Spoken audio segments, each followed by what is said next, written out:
Motivational story in Hindi. गर्मी की छुट्टियों में दादाजी के पास घूमने आया बालक उछलते कूदते दादाजी के पास पहुंचा और बड़े गर्व से बोला कि दादाजी, जब मैं बड़ा हो जाऊंगा तब मैं एक सफल आदमी बनूंगा। क्या आप सफल होने के कुछ उपाय बता सकते हैं?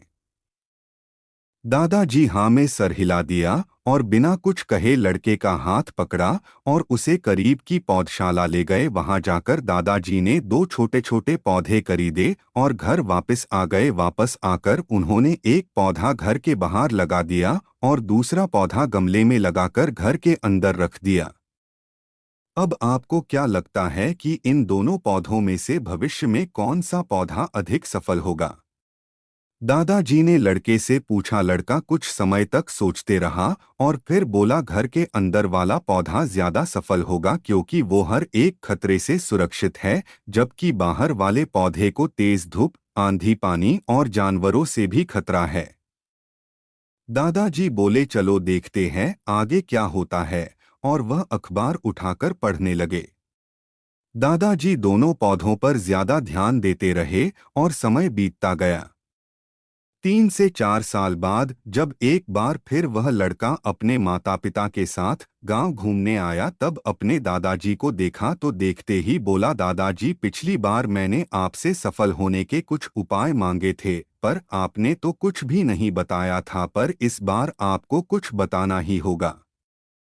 दादाजी मुस्कुराए और लड़के को उस जगह ले गए जहां उन्होंने गमले में पौधा लगाया था। अब वह पौधा एक पेड़ में बदल चुका था। लड़का बोला, देखा दादाजी, मैंने कहा था ना कि ये वाला पौधा ज्यादा सफल होगा।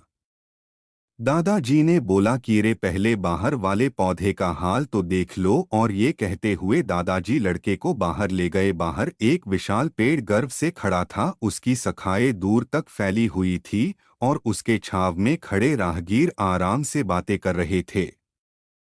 अब दादाजो ने पूछा, बताओ कौन सा पौधा ज्यादा सफल हुआ? लड़का कुछ शर्माते हुए बोला, बाहर वाला।